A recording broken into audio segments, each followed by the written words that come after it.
उहाँलाई मेरो तर्फबाट सकेको सहयोग अहिले धेरै छैन। यो सानो सहयोग तपाईलाई त हुन्छ किडनी फेर्नुपर्छ भने त्यो बेला पैसा नपुगेर सहयोगको लागि हार्दिक अपिल। नमस्ते, म नवीन छेत्री। आज चाहिँ मेरो घरमा एकजना दाइ आउनु भएको छ र उहाँलाई एकदमै ठुलो समस्या परेको कारणले गर्दा सहयोगको लागि चाहिँ एउटा अपिल राख्नको लागि मैले यो भिडियो बनाएको हुँ। यो नाम के पर्यो हजुर?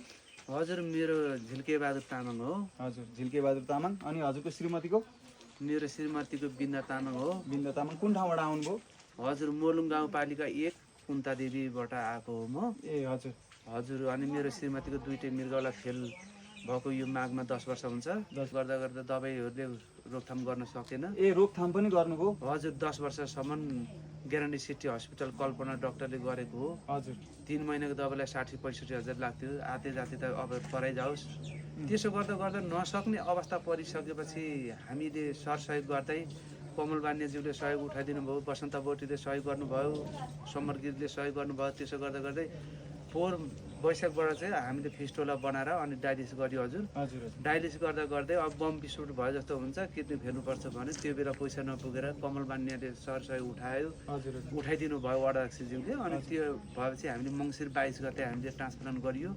ट्रान्सप्लान्ट गरेपछि अब पक्कै पनि पैसा कम लाग्छ। अब त बाँचियो भनेको ट्रान्सप्लान्ट गरेपछि झन् चेकअप हप्तामा 2 हप्तामा गर्नुपर्ने, दबाई 80-85 हजारको खानुपर्ने 3 महिनामा, र कोठा भाडाहरू ती सबै तिर्न नसक्ने अवस्था भएपछि म वार्ड हस्पिटल संसार यी महाबी स्कुल वडा कार्यालयमा सहयोग उठाउँदै हिँड्दैछु।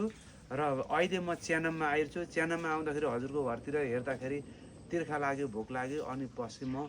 बस्दाखेरि हजुरको घरमा खाना पाएँ। तपाईँहरूलाई धेरै धेरै धन्यवाद।